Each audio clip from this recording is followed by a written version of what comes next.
If someone had told me that the happiest day of my life would also mark the beginning of my greatest heartbreak, I would have laughed and told them they were being dramatic. That morning, nothing felt capable of going wrong. The sky was a soft blue brushed with streaks of gold, the air warm and scented with spring, and every detail I had dreamed of since I was a little girl was falling into place. The flowers were arranged in perfect white arches, the string quartet played our song with aching tenderness, and my father's hands trembled as he held mine before walking me down the aisle. I remember thinking that this was what love was supposed to feel like, safe, certain, everlasting. When I saw Ethan standing at the altar, smiling that shy, crooked smile that had once made me fall in love with him, every doubt I had ever carried vanished. He looked handsome in his tailored navy suit, his eyes soft when they met mine, and when he whispered, "You look beautiful," under his breath, I believed him. I believed in us. We exchanged vows beneath a canopy of ivy and sunlight. Every "I do" was followed by applause, laughter, champagne, and the dizzy warmth of promises made forever.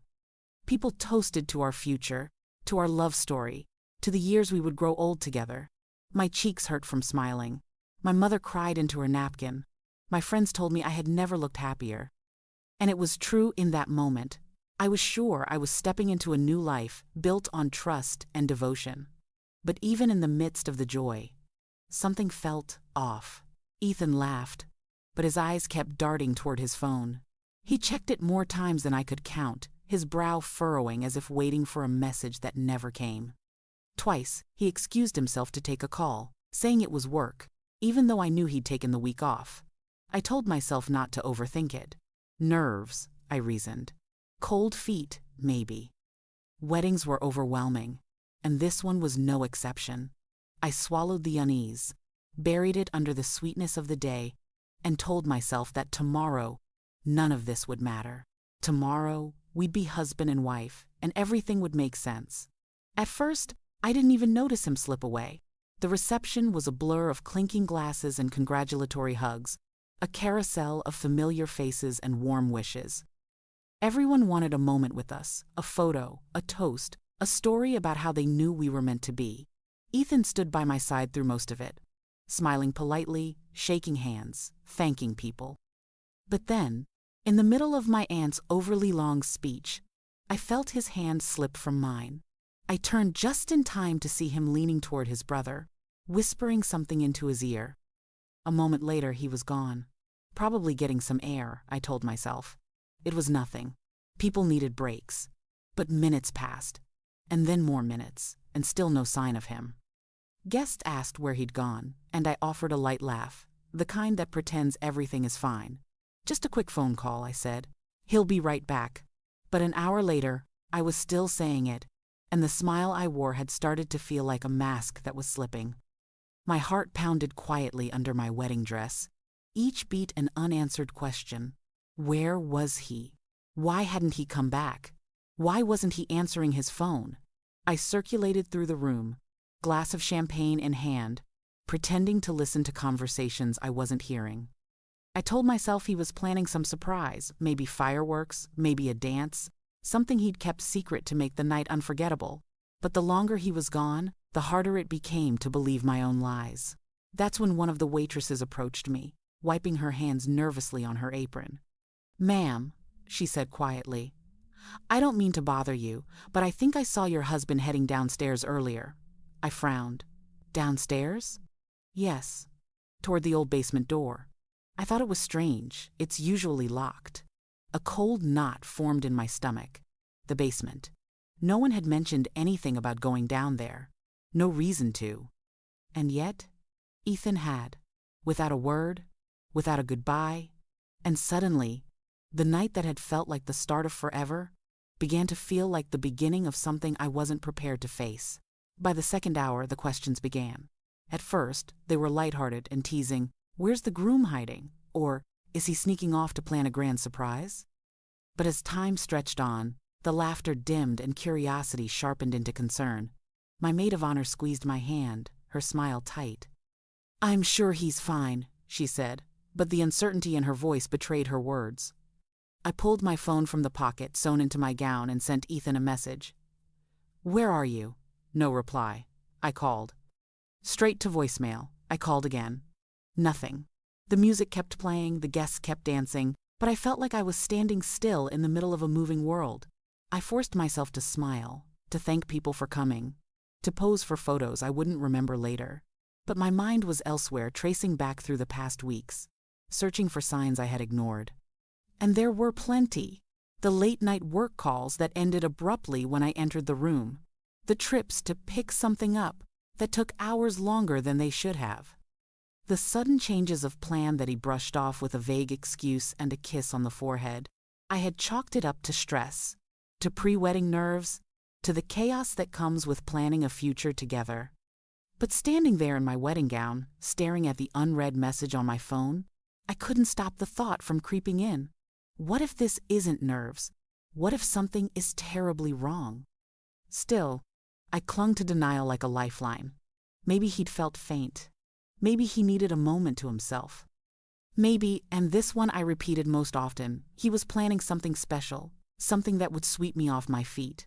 But each maybe felt thinner than the one before. Eventually, the pretense became unbearable. I couldn't stand there pretending everything was normal while my husband had simply vanished.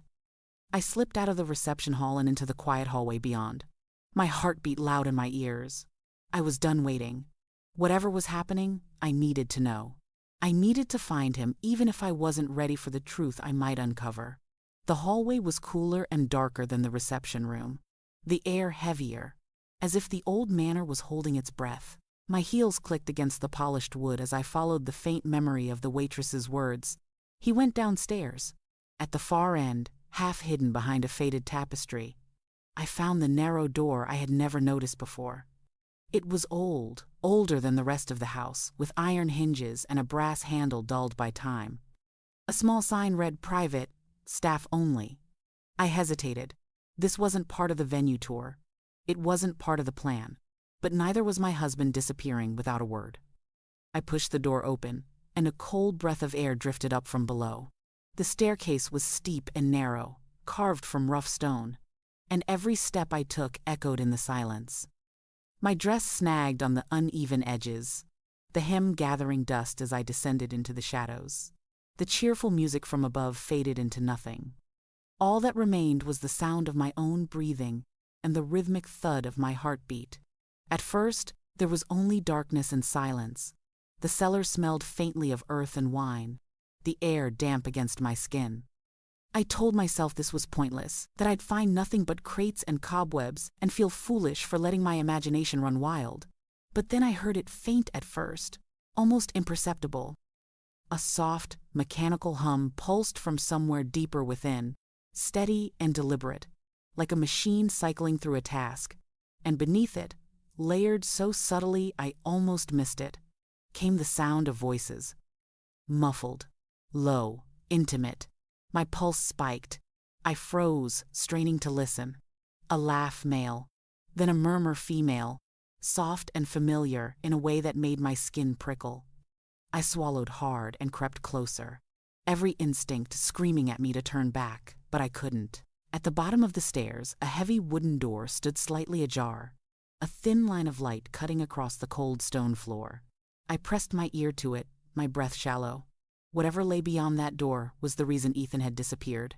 And in that moment, with the hum vibrating through the wood and the whispers threading through the silence, I knew my life was about to change forever.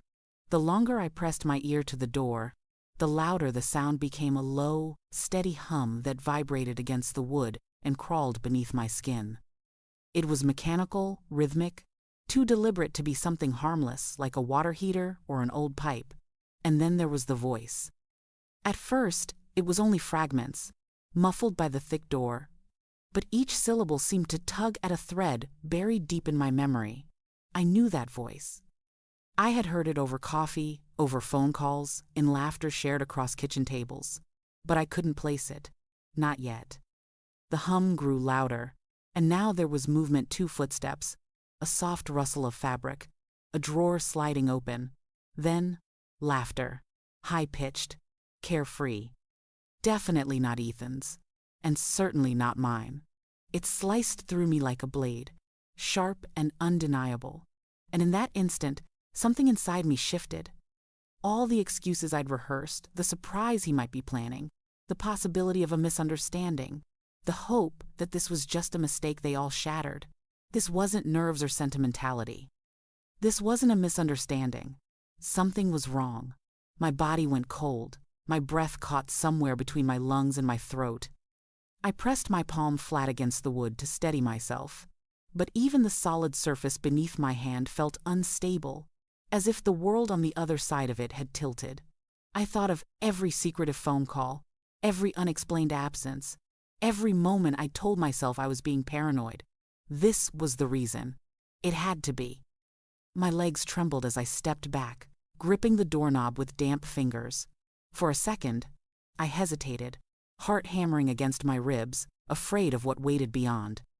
But then I inhaled sharply, swallowed the fear, and pushed. The hinges groaned, the door swung open, and a cold, bright light spilled out into the stairwell. And in that moment, my life, my marriage, my story split neatly into before and after. The room beyond looked nothing like a forgotten wine cellar. Instead of dusty shelves and cobwebs, harsh white light illuminated bare concrete walls and a scattering of objects that didn't belong. A table stood in the center, covered with open folders and stacks of documents. Beside it were 2 suitcases, one unzipped, half filled with bundles of cash so tightly packed they barely fit.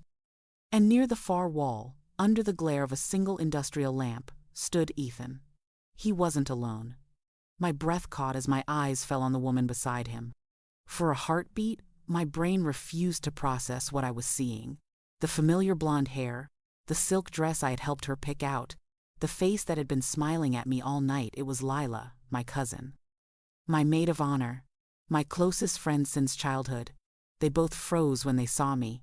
Ethan's face drained of color, his mouth opening and closing as if words had abandoned him. Lila stumbled backward, guilt scrawled across her features, her hands instinctively moving to cover herself, even though her clothes were intact. "This isn't," Ethan started, but the sentence died before it left his lips. My gaze swept over the room again. The sound I'd heard wasn't a water heater or a generator, it was a machine on the table, methodically counting money.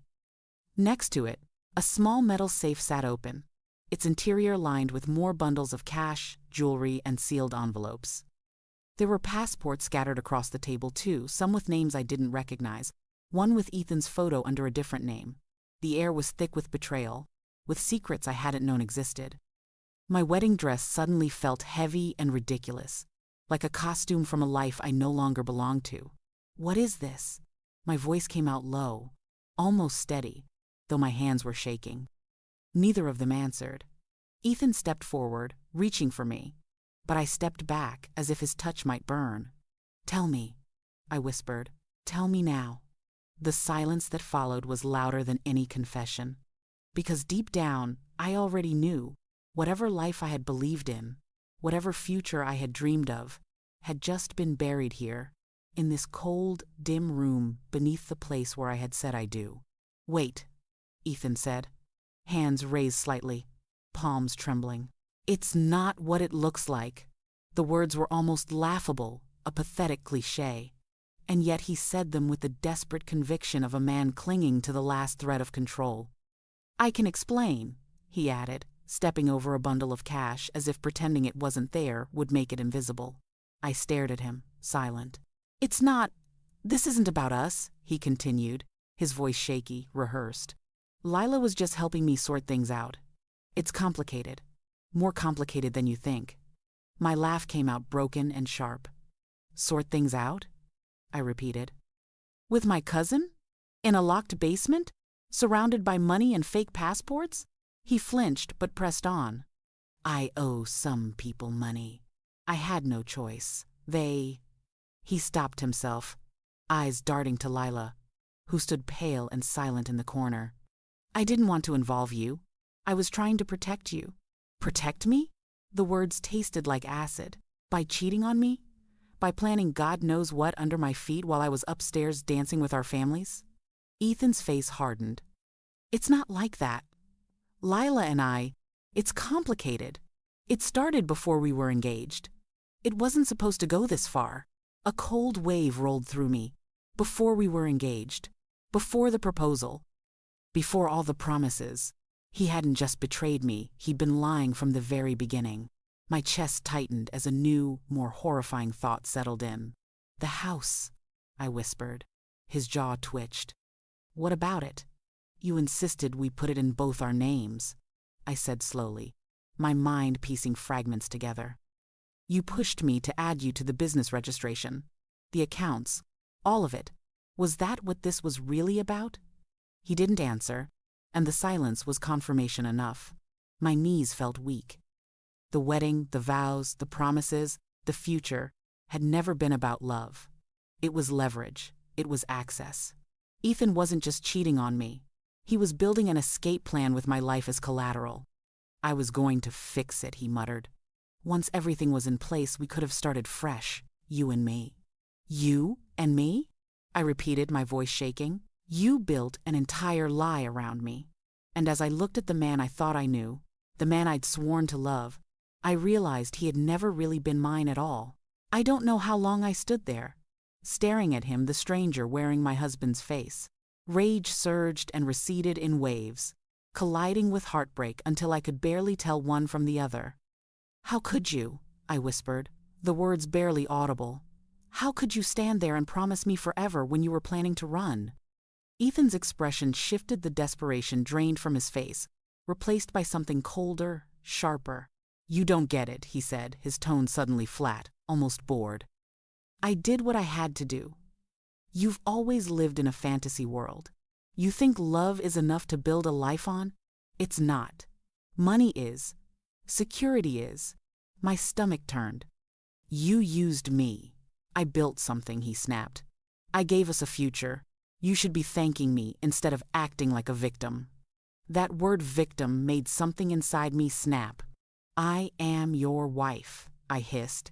And you lied to me every step of the way. His eyes narrowed. And look where honesty gets people. Broke. Alone. Weak. Lila shifted uneasily, then took a hesitant step toward the door. I should go, she mumbled, avoiding my eyes. You should, I spat.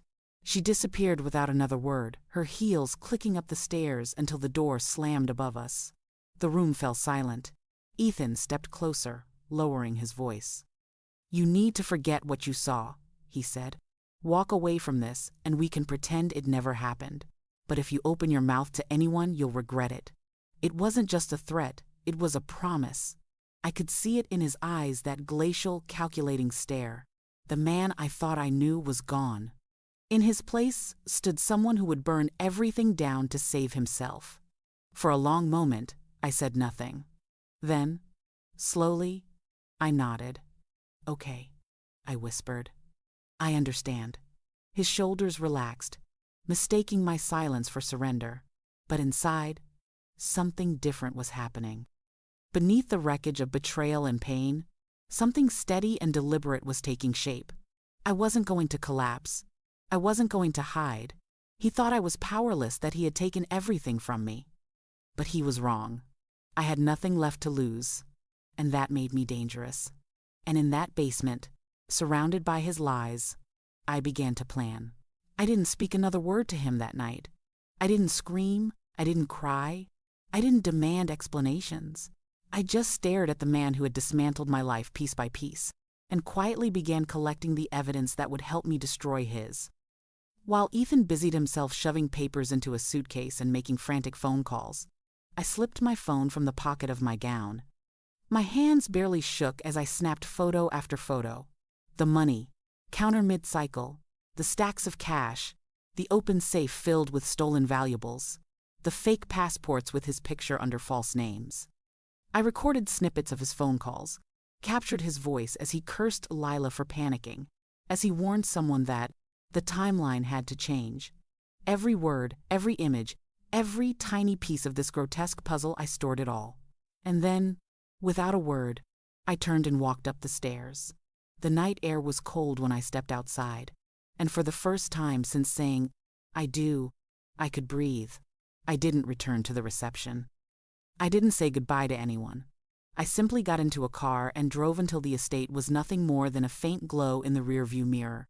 The following days blurred into a strange kind of clarity. I contacted a lawyer, first one recommended by a friend who didn't ask questions, only listened. Then came the police, then a private investigator. Each conversation stripped away another layer of the lie Ethan had built. The documents revealed that he'd been siphoning money for months, moving it into offshore accounts under fake identities. The fake passport suggested he had planned to flee, and the marriage license, signed and notarized, would have given him access to everything I owned: my business, my savings, my family home. All of it. And he would have been gone long before I knew. When the truth surfaced, it spread like wildfire. Friends and family recoiled in disbelief as the details came out: the affair, the laundering, the plan to disappear. His carefully constructed image of the loving husband, the charming entrepreneur, collapsed overnight. The man who had once smiled at me under an arch of white flowers was now the subject of an investigation, his name whispered in scandal. And though the betrayal burned, it also brought with it something I hadn't felt in weeks: power. Months later, I still dream about that night, the hum in the basement, the laughter that wasn't mine, the cold light spilling out as I opened the door. But the dreams don't haunt me the way they used to. They're no longer nightmares, they're reminders. Reminders of how close I came to losing everything, of how easily love can be weaponized by someone who sees you not as a partner but as a possession. The investigation is still ongoing, but Ethan's empire has crumbled. His accounts have been frozen. His so-called business partners have turned on him. And the people who once toasted to our love now shake their heads in disgust when they speak his name. Lila vanished after the scandal broke. Last I heard, she had fled the city entirely, a ghost I no longer waste time chasing. As for me, I rebuilt, piece by piece, slowly, painfully. I hired new lawyers, reorganized my business, reclaimed what was mine. I moved into a new apartment, small but filled with sunlight, and filled it with things I loved that had nothing to do with him. And with every small act of independence, I stitched myself back together. There are scars, of course. Trust doesn't come easily anymore. The girl who once believed in forever is gone. But in her place stands someone stronger, someone who understands her worth, who knows that survival isn't just about walking away, it's about rising. People still ask me if I regret marrying him. I always give the same answer: no. Because that night, in that cold basement, I saw the truth before it could destroy me. The sound that shattered my world also saved it. It forced me to open my eyes before I signed away my life to a man who never deserved it. And so, on a quiet spring morning, almost a year later, I returned to the estate one last time. The gardens were overgrown now, the windows dusty, the air heavy with silence. I stood there for a long moment, breathing it all in: the pain, the lessons, the strength. Then I turned and walked away. Not as a victim, not as the woman who had been betrayed, but as someone who had reclaimed every piece of herself. And this time, I didn't look back. This story was intense, but this story on the right-hand side is even more insane.